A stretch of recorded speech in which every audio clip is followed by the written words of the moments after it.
Hello, everyone. Thanks for joining us today. Today we have an amazing speaker coming all the way from U of M down in Ann Arbor, Dr. Brock Humphreys. Dr. Humphreys is a postdoctoral research fellow with the Department of Radiology at the University of Michigan. He is bringing us lots of great information today. And at the end of Dr. Humphreys' presentation, if you would like to ask any questions, please email myself at Jennifer, Jennifer, .Follett, that's F as in Frank, OLLETT, at mcc.edu, or Becky Gail Gonzalez at Rebecca, REBECCA, Gail, GALE, at mcc.edu. Thank you for sending in your questions. Dr. Humphreys, it's your turn.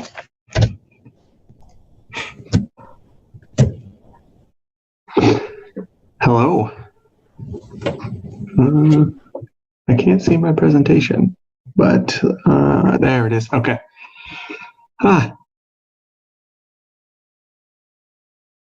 I am a postdoctoral research fellow at the University of Michigan, and today I'm going to talk to you a little bit about my work, but I also, before I get into that, I would like to talk to you about some of the advancements that we've made in cancer research over this last decade.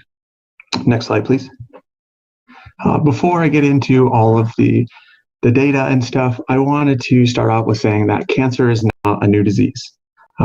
For instance, the Edmonds-Smith papyrus, which dates back to 3000 BC, so about 5,000 years ago, this medical text, this Egyptian medical text, actually describes breast cancer in it. And the writer of this papyrus actually said that the mass in the breast was a grave disease and that they didn't know how to treat it, that it was untreatable at that time. Next slide. Since the Edmonds-Smith papyrus, though, we've put a lot of research into it and we have a better understanding of cancer. And because of this, we have statistics on cancer and can track cancer over the last couple hundred years or 100 years. As you can see from this slide here, in general, male and female cancer incidence rates since 1975, about 40 years ago, has gradually increased, while mortality in males and females has gradually decreased over the same time. Press next, please. If you separate these incidence rates into male and female populations, you can see that some cancers, such as lung and colon in the male, have decreased, as well as colon in the female has decreased. But some cancers have actually increased in their incidence. In the male's prostate and melanoma, and in the female's breast and melanoma as well. Next slide, please. If we focus on death rates, cancer death rates over the same amount of time, we can see that we've actually decreased the cancer death rate over the same amount of time. The blue line is the actual death rate, and the red line was the projected. So since early 2000s, late 1990s, we've actually saved about almost 2 million or over 2 million lives because of all the work that we put into it. Next slide, please. Or next, thank you. Particularly focusing on some of these cancer death rates and all of the cancers, you can see in general, almost every cancer has a higher survival rate now in the early or in the mid 2010s compared to where it was in the 1970s. If you want to particularly focus on all cancers, you see that cancer death goes from 50%, or sorry, cancer survival goes from 50% all the way up to 67%. And one that I like to particularly focus, because that's what I work on, if you look at the breast, in the 1970s, the survival rate was about 75%, but now we're almost at 90 and even above 90 now, based on the new statistics. So we put a lot of work in and we've saved a lot of lives. Next slide, please. So what does this mean for the population? Well, if we look at 100 people in the population, In general, about 89, almost 90% of these people will be over the age of 50 who are diagnosed with cancer. And then the other 11 are under the age of 50. So it's much more common in older people. Next slide, please. Or next, please. If you look at, in particular, at the young adults or the children, over a 5-year span in the mid 2010, so 2013 to 2017 or 2012 to 2016, we can see that we have increased the incident rates. So the occurrence of cancer has gone up 1% each year, but we've also decreased the death rate about 1 or over 1% each year over the same time. So in general, we're getting more cancer as time goes on, but we're getting a decreased or increased survival rate or decreased death rate. Next slide, please. So why is this? Why are we getting higher increase of cancer incidence for some of these cancers? Again, not all, but some. Well, and this, as I mentioned in the previous slide, has a lot to do with the increased lifespan that we have now. So that is the single biggest contributor to cancer. So for instance, back in the early 20th century, in the early 1900s, we were not living to be as long as we are now. The average lifespan was maybe 30 years. Well, now our average lifespan is over 70 years old. And cancer is essentially a addition of a bunch of mutations in your DNA. And eventually all those additions lead to a cell. All those mutations in a cell can lead to cancer. And yes, your cell has the ability to repair these mutations. However, as the older you get, the less efficient these are, which can lead to higher chances of cancer. In addition to the increased age, your lifestyle plays a really large role in cancer incidence. We know that now, because of research that we've put in the early 2000s and the early 2010s, that obesity and diet play a huge role into cancer incidence. We know, for instance, processed foods can lead to cancer, as well as an increased consumption of red meat can lead to higher rates of cancer. But not only food, but if we think about sunbathing or going in a sun lamp, or these things can lead to increased rates of melanoma. And then one of the biggest factors is smoking. We know that smoking leads to a higher rate of lung cancer in individuals. And I think that is why, at least now, there's a huge push to try and stop smoking. Excuse me. But one thing that I don't think gets enough attention is the fact that we, because of all the research and the money and the time that we've put into studying cancer, we're actually better at detecting cancer now. We can detect it earlier, we can detect it smaller, and we have been shown to be able to treat it better because we can detect it earlier. So things such as a mammogram, we're better able to detect a abnormal breast based on a mammogram than we were 10 years ago. And also the prostate-specific antigen. This is a test that men can take, and it actually will detect prostate cancer before many imaging machines can actually detect it. So because we put all this work into it, we're actually better at detecting these cancers, which means we detect it earlier and we can save patients' lives. And it leads to the increase in cancer incidence rates that we're seeing. Next slide, please. So now I kind of want to switch gears a little bit and talk about 6 areas that I think we've made huge strides in this decade, this current decade that we're in, or sorry, last decade, because now we're in the next decade, but so through 2010 to 2019. And the first one that I wanted to talk about was cancer immunotherapy.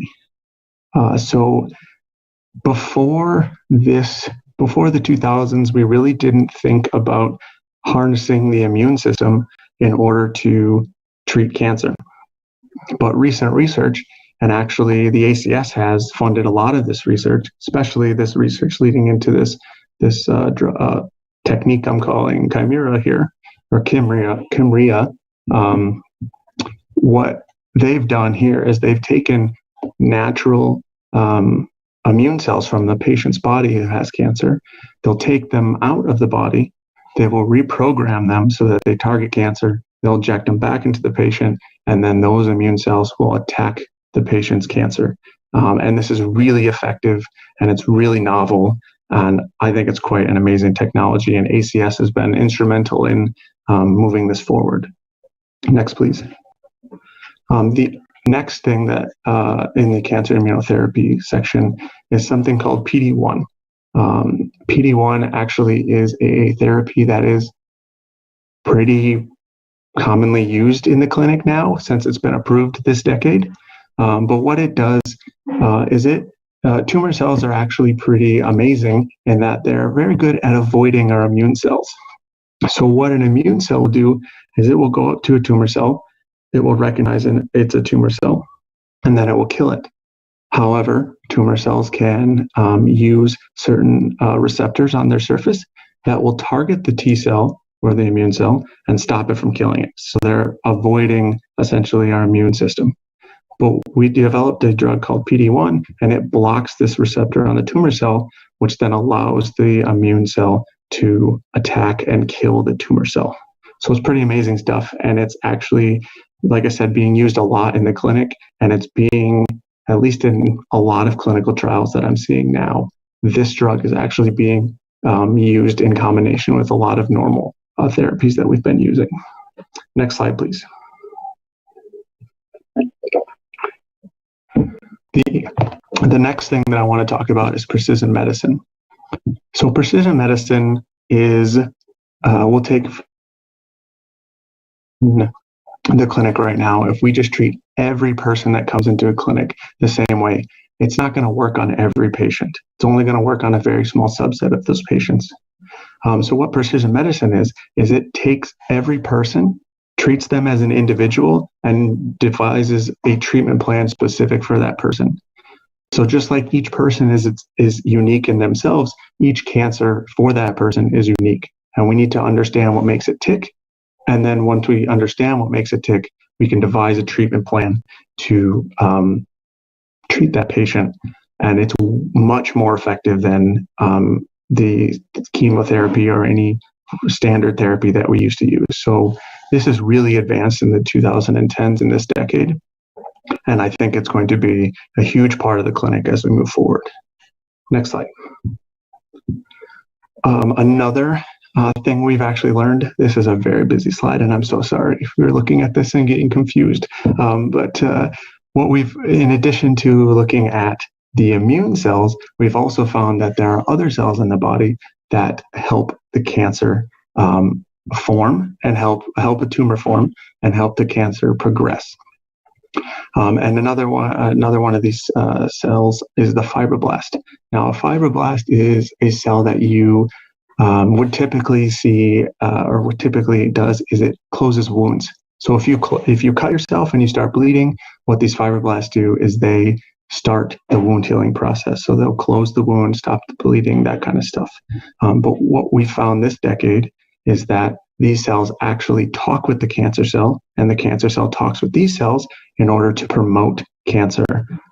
And we've only just begun, but at least we're making progress into defining these processes, developing targets, and stopping this connection between these two. And I think this is also very promising for the future. Next slide, please. The fourth one that I want to talk about is the microbiome. So you might see on TV, you might see in magazines, probiotics, that kind of stuff. So things that are meant to help regulate the gut microbiome, so the bacteria that are sitting in your stomach. And what we found in this decade is the fact that this microbiome, or the bacteria in your stomach, are critical for almost every process in your body. They have an effect on almost every process, and cancer is not left out of this. So actually, your bacteria in your gut can actually drive cancer.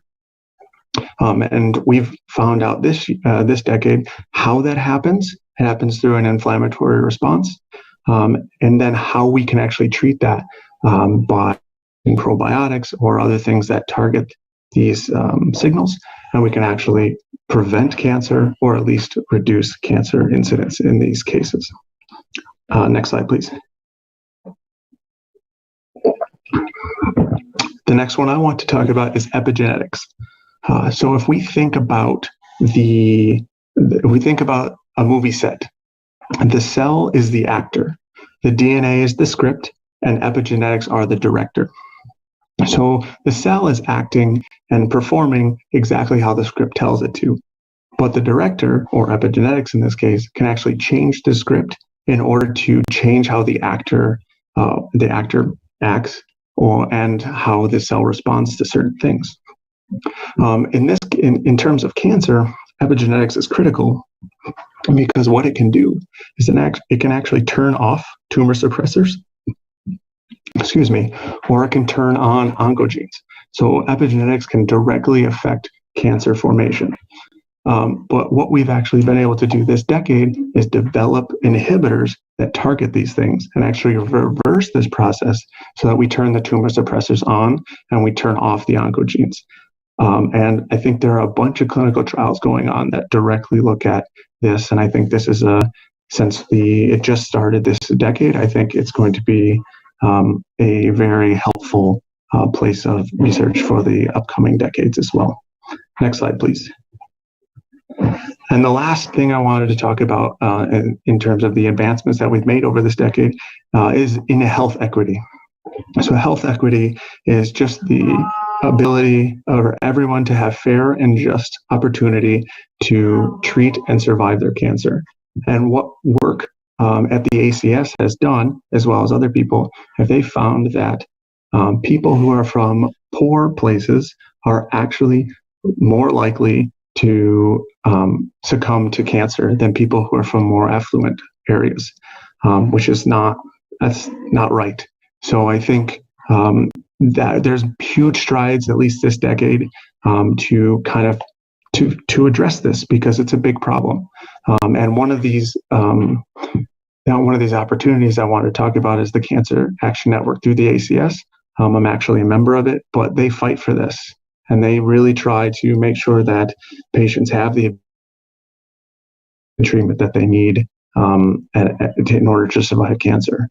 So not only do they provide rides to people who may not be able to have rides to go to these treatments, but they also give them the opportunity to get the top quality and best treatments for their cancer.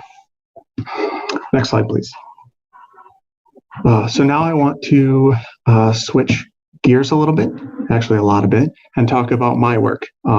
So before I get into that, I want to say that I am a ACS funded researcher. So the work that I do has been directly funded by the ACS. So people who have fundraised for the ACS have directly contributed to this work. And I wanted to say thank you to you, because if it wasn't for you guys doing what you do, I wouldn't be able to do what I do and I love what I do.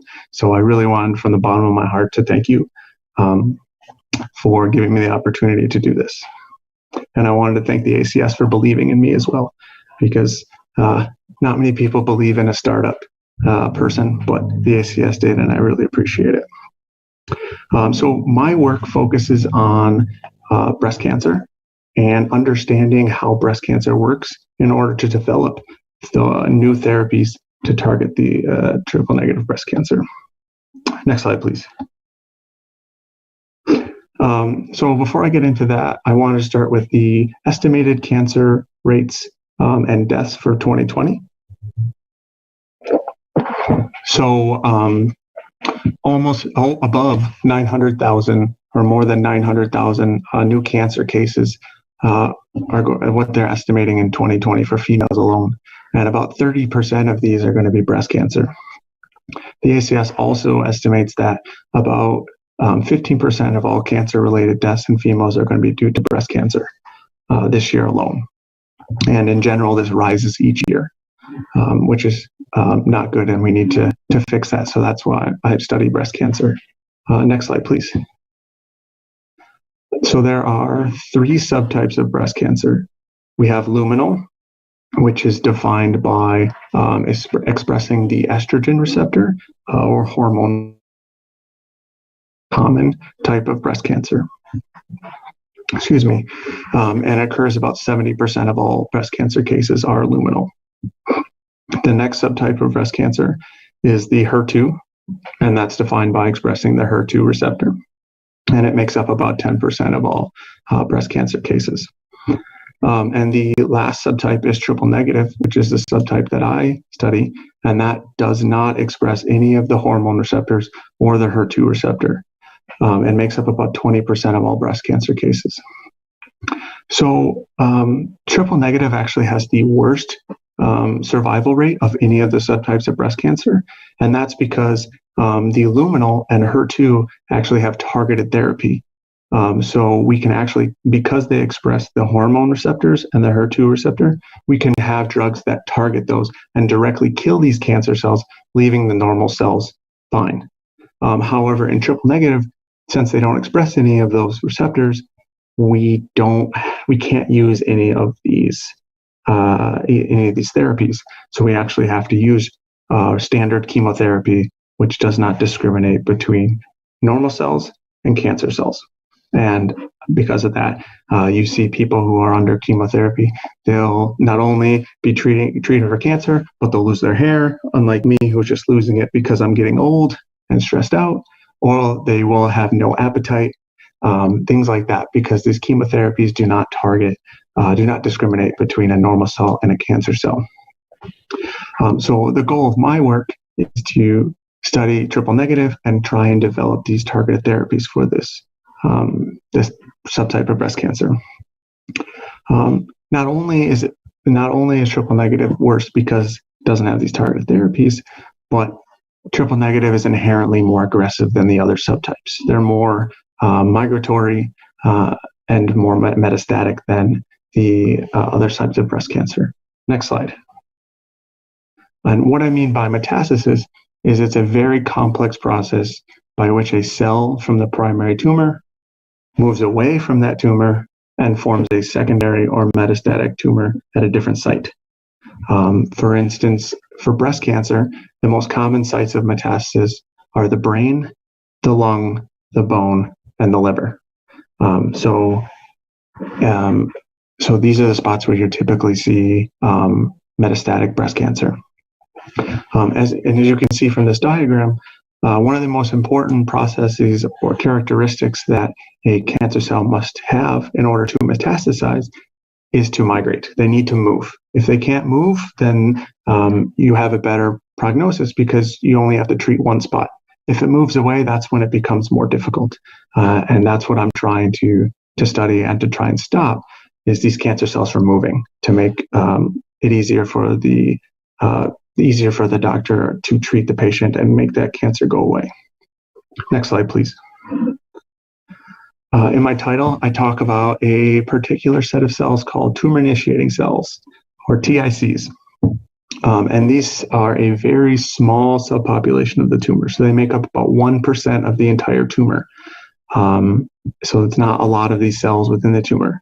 However, even though there's a small number of them, they actually drive tumor initiation, progression, and metastasis. And that is because of the properties that define what a tumor-initiating cell is.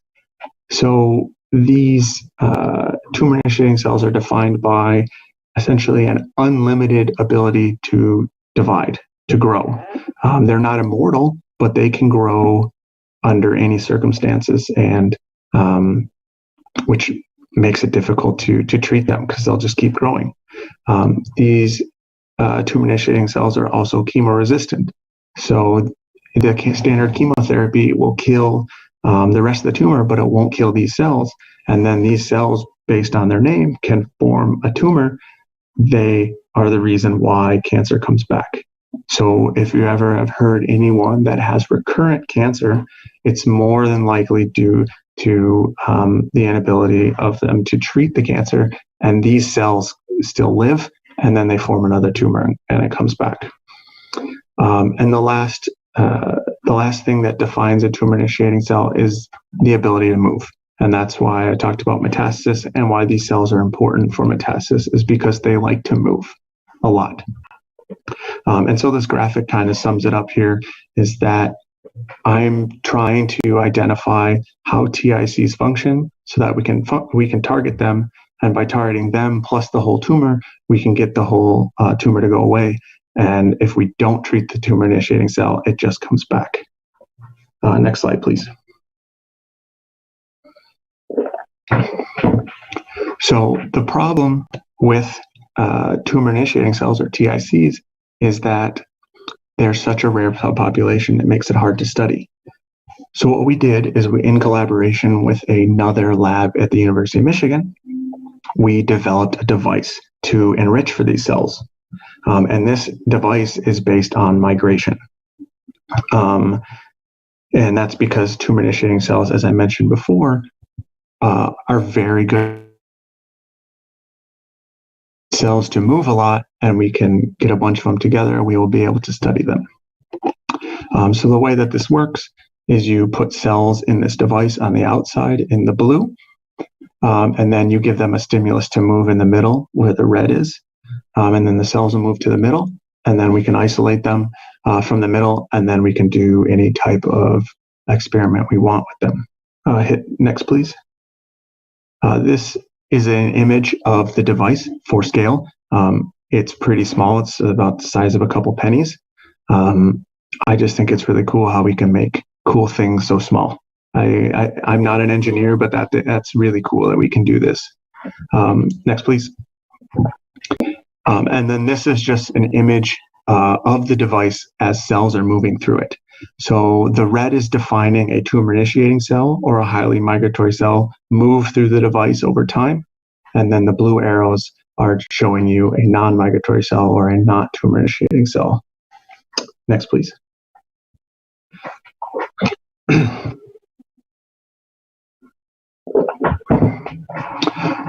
So with this device, we were able to get a bunch of TICs, and then we cracked them open essentially to figure out how they tick.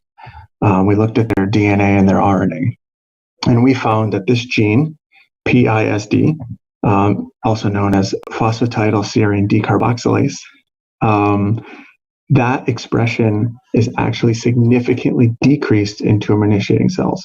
So a tumor initiating cell does not express this gene. In addition to that, high expression of this gene is actually correlates with better patient prognosis. So if you have this gene, you're more likely to do better than somebody whose cancer doesn't express this gene at all. Next slide, please. So what we wanted to do is figure out if this is true in our case, and we took these TICs that didn't express this gene, and we put this gene back into them, and then we ended up finding out that when we put this gene back into them, these breast cancer cells don't form tumors as often, they don't grow as fast, and they don't metastasize as much. So this to us shows us that PISD is an important tumor suppressor, and maybe an important regulator of tumor initiating cells. So if we can figure out how PISD does this, we can essentially stop cancer from moving. We can keep it in its primary spot, which makes the patient have a better prognosis.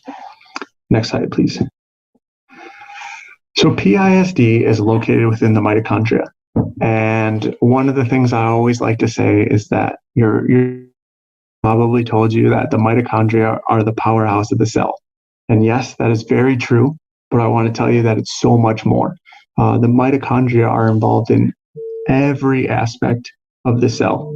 How it makes energy, how it moves, how it grows, all of that are due to mitochondria. And one of the more important things to know about the mitochondria is that they're dynamic. They shift how they look within the cell based on what is surrounding them. What is the environment?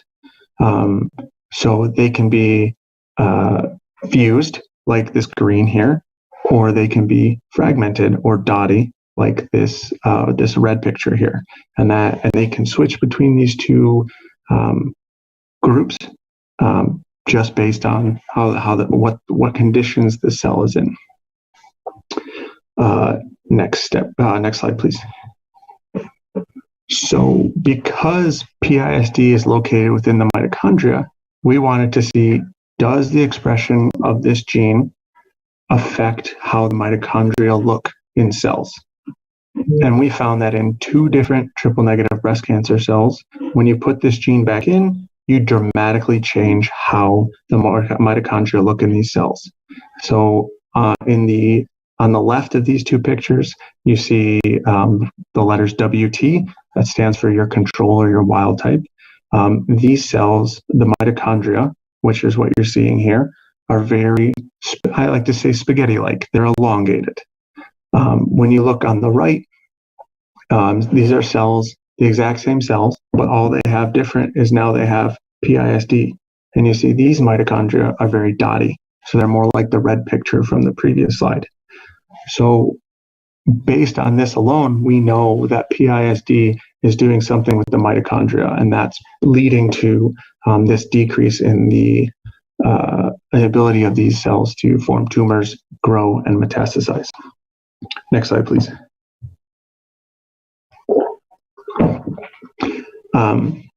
So what we next wanted to find out is, as I mentioned before, tumor-initiating cells are really good at migrating. So we wanted to see, if we put PISD in these cells, do we inhibit these cells from moving? Because if we can inhibit them from moving, then we likely have a very good opportunity to stop cancer from metastasizing, and maybe a mechanism for why they're not metastasizing. And what we ended up finding is that if you put PISD in these cells, as well as treat it with something that mimics PISD, you can see that it inhibits migration. So if you look at the green or the red in the middle of that graph on the right, you can see that they don't migrate as much compared to the wild type cells, or using a drug that promotes the opposite effect of PISD. Those cells migrate more. So what we found is that mitochondrial morphology and PISD are important for inhibiting triple-negative breast cancer migration and metastasis. And right, that's the last slide that I have of data, but more or less, this is where the ACS has really stepped in and given me the funding to continue to do this work. And they're giving me the opportunity to try and figure out how this is happening so that we can develop drugs that will mimic PISD or change the mitochondria somehow in order to stop breast cancer from moving and stop it from metastasizing. Next slide. So I just wanted to take the time to thank all of the people that have been involved in my research in the Luker Lab, as well as people who in the past who have left to go on to do other amazing things, as well as our collaborators at the University of Michigan and abroad, or domestic. And I also wanted to take the time to say thank you to the American Cancer Society for funding me and believing in me and my work. Next slide. I think I have one more. Yes, and so this is just a quick summary. I always like to lead this up during questions in case there are questions about the science, but I am also willing to take questions about anything and everything science. If I don't have an answer, I will try my best. But yes, thank you for your time and listening to me, and hopefully I made sense. If you have any questions, you can always email me or get a hold of me, and I'm always willing to talk science. Thank you.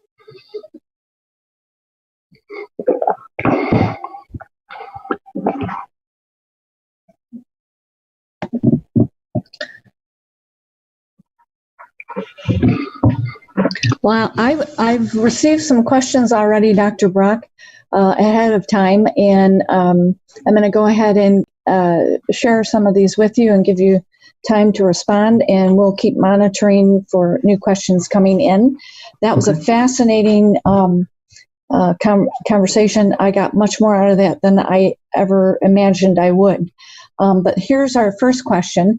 We are realizing the consequences of our actions and cause and effect of industry and toxins in our environment. Lawsuits being won against the likes of Monsanto for glyphosate, and yet this stuff is still on the shelves of every home improvement store. What is the role of science, the science community, in mitigating the continued toxification of our planet, particularly since it's the chemical into being? So that's a great question. I think within the scope of how society is now, I think scientists are, I mean, I don't want to get super political, but I think scientists are, we're not really at the forefront. People don't like to listen to us right now for some reason, and I don't know why. But I think the role of scientists and people who are interested in the environment is to, stand up for what you believe in. I mean, there's plenty of research out there saying that that Roundup is not great, but it's still out there. And I think there are other alternatives that work. But if you strongly believe in that, I say stand up for it and do what you need to do. We're, as scientists, we are always fighting for our passion. The reason we do this is because we love doing this, and we will keep fighting for it. So I think that same type of passion needs to be put forth towards something like that as well. Okay, and I do have another question.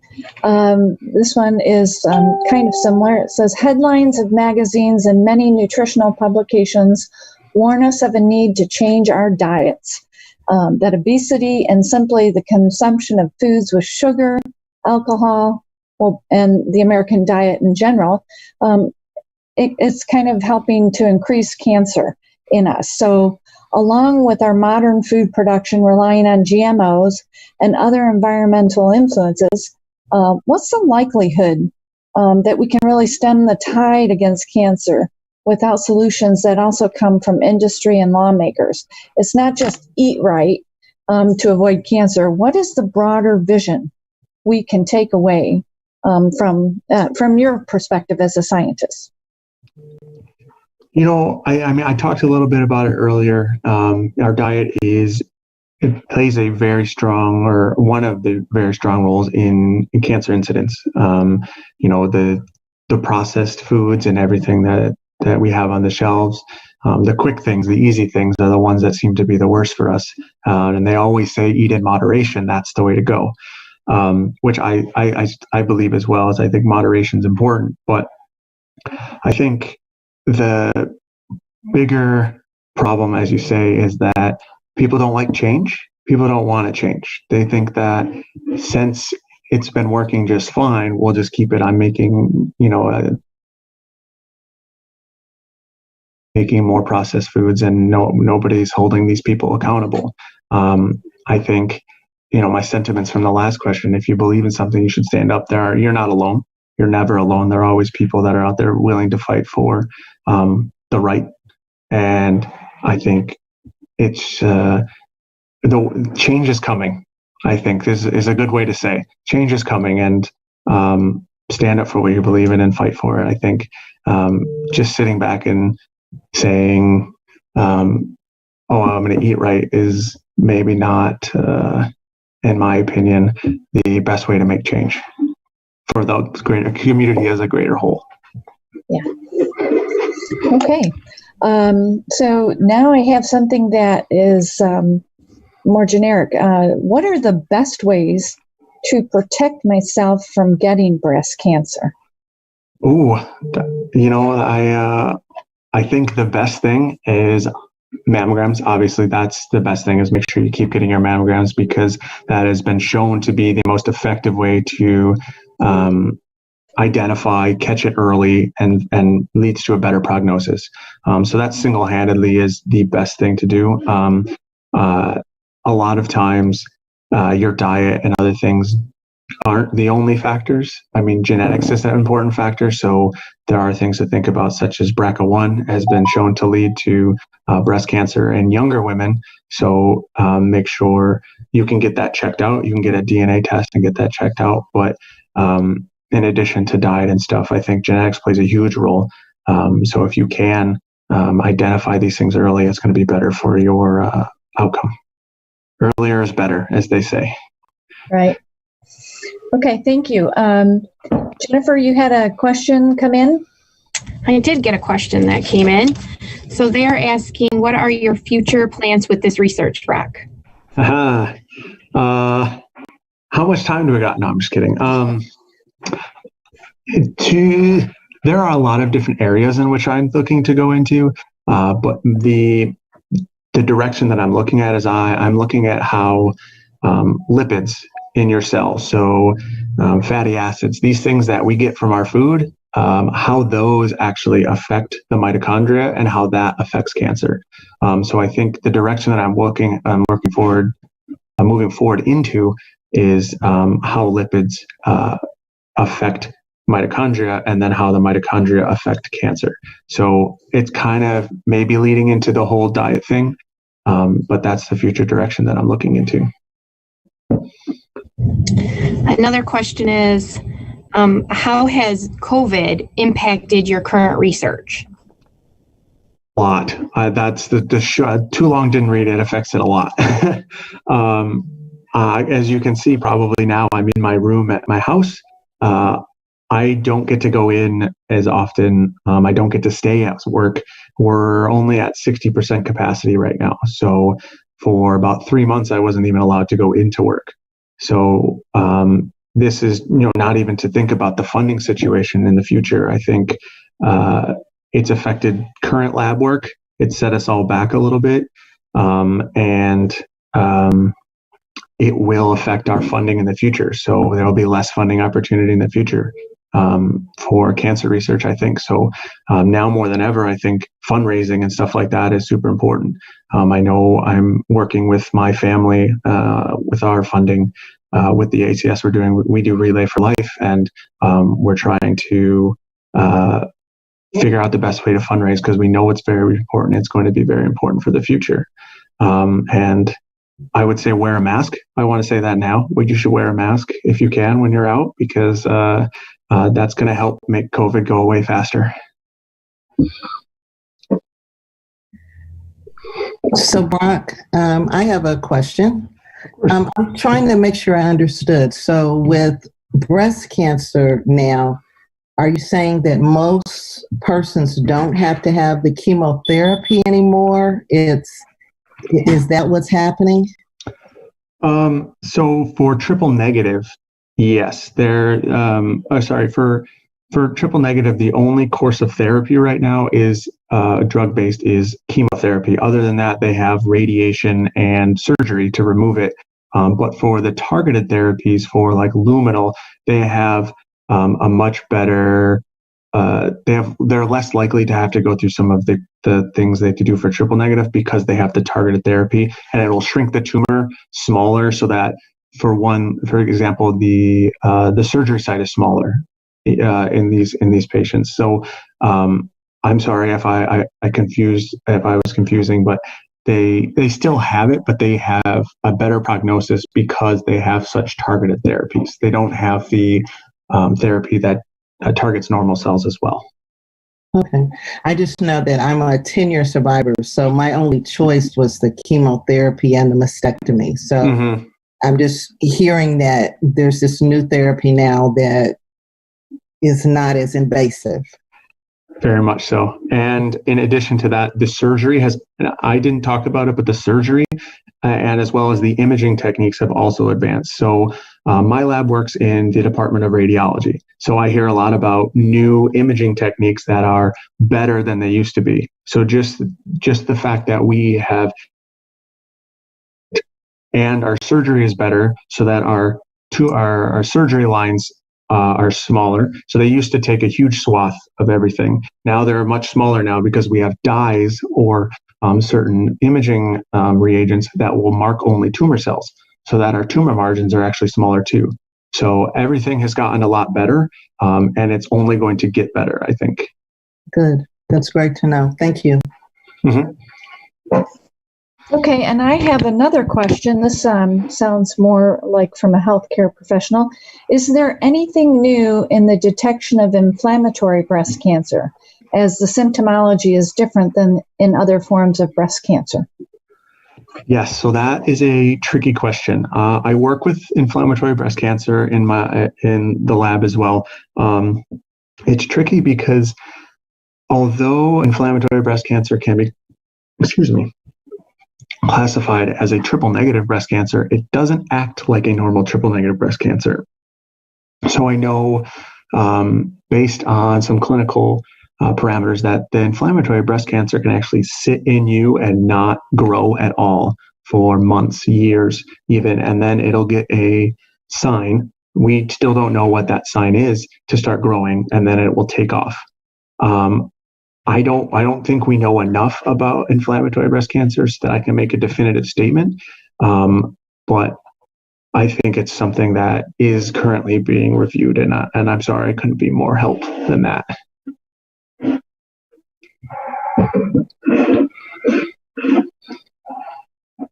Okay, and I have one comment that was came in to thank you, Dr. Brock, and the team for bringing such a wonderful presenter.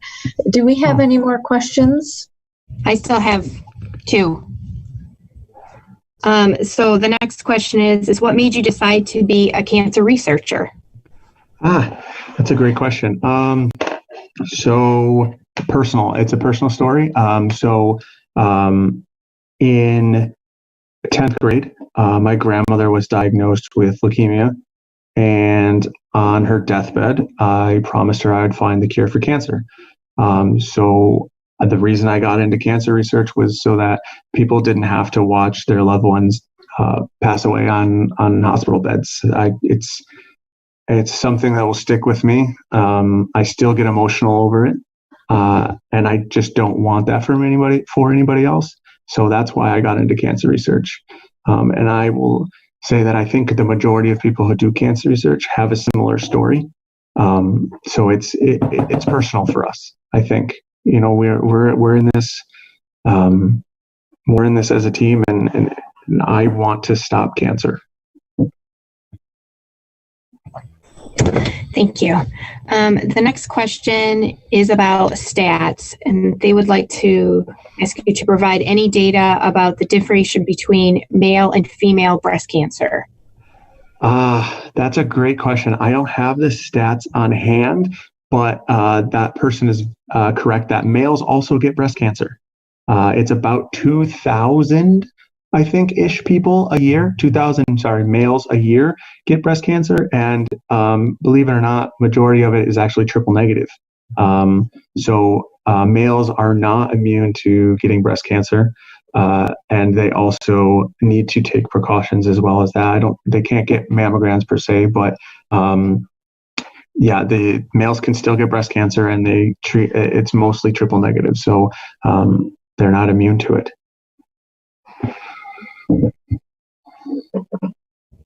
Okay, at this point, I have no more questions. Becky, did you get any? No, I don't see any new questions. But I have an idea, and I think it's supported by the folks on our call today. We'd like to put out a challenge to Mott Community College to do a $5 donation. We know Dr. Brock has told us in the past at some of our gatherings that $5 keeps a cell alive in the lab for 1 week, right, Doctor? Yes, I didn't get to say it, but yeah, my $5 can help keep my cells alive for a week, honestly. Okay. So it seems like a lot of people think that $5 doesn't do much, and you have to have huge donations, but really the small donations help just as much as the large ones. So yes. So that's our challenge today. We want to challenge our Mott family to go online to the Making Strides Flint and scroll down to the end of the page and put in the team name for Mott Community College or your favorite walker. I just say, Jennifer and I were there. And whoever can, or you can sign yourself up, whoever raises the most money, we're going to give you some ACS swag, some cool stuff. Isn't that right? Yes, so I'm flashing them now. So here's a hat and a lunch tote that if you sign up and raise the most money, what did we say this week? Is that the deadline? Should we do 24 hours? Let's really push it. Yes, let's do the next 24 hours. So we'll just say 3 o'clock tomorrow. We'll do that. And and you can everyone loves an app, ACS fundraising app. You can download it and sign up and connect your Facebook and take credit card donations and check donations, especially in COVID when we can't come together in person. It's a great tool.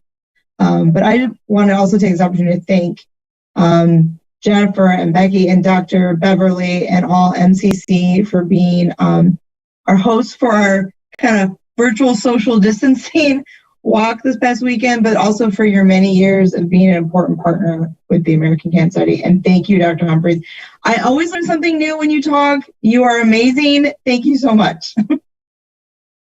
Thank you. I quite agree.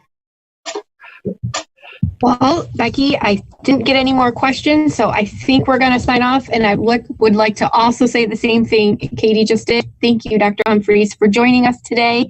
You, again, I saw you 2 years ago, and you gave me that $5 piece of information that I have put on all my flyers for the last 2 years, so I can get you as many $5 donations to get those cells, to keep them alive. So I appreciate, again, all of your time and your effort that you have given to us today and our college community. And that's it. Thank you so very much. And thank you, Mott Community College, for allowing me to have this educational opportunity and present it. Dr. Beverly wants to ask a question. Hang on. Yes, I'm sorry. I do have one more question for you, Brock. I'm prolonging things, so I apologize. Oh, no, absolutely. Let's talk science. I love it. Right. So I wanted you to talk a little bit, diversity, equity, and inclusion is a top priority for our college. Mm-hmm. And so I'd really like for you to talk about African-American women and where are we with the science with them? Because it's a little different when you're looking at all females and African-American females and breast cancer and really the types of cancer that we get, but also the aggressiveness of it. So could you at least talk about that and what African-American women should be doing right now? Yeah, so that's a great point. I think I didn't touch on it in my presentation, but yes, you can further break down the incidence and death rates of breast cancer into different races. And actually, African-American women, they actually have a higher percentage of cancer, but also a higher percentage of triple-negative breast cancer. They actually are more likely to get triple-negative breast cancer than any of the other races. I think it has a lot to do with genetics. I'm not 100% sure, but at least for that, and they're actually diagnosed younger too, which is it's crazy. What I don't know why, and I think it still baffles people, but people are looking into it. But I think the health equity research that's been going on, especially through the ACS and everything, is trying to address this and trying to offer more opportunities and give more opportunities to everyone, but to try and make that not a statistic that jumps out at you. They try to help them so that it's, I don't know if it's a great way to put it, but they don't want it to be crazy. They don't want it to be an anomaly. Like it should be not something that we're like, oh, wow, the African Americans are higher. I don't know why. We should be able to know why, treat it, get it better, and fix it. And I think the health equity research that's going on right now is really going to help address that. But I think the best thing to do is to continue to be healthy and get your checkups and that kind of that stuff for right now. But yes, it's true that. Thank you, Brock, and you've done a wonderful job. I appreciate it. Thank you so much for having me. And again, thank you everyone for listening. I probably talked your all ears off and you might be sick of me by Thank you so much for having me here, and I'm always happy to talk science. Thank you. Thanks everyone again. Really appreciate everything. Thanks. Have a great day.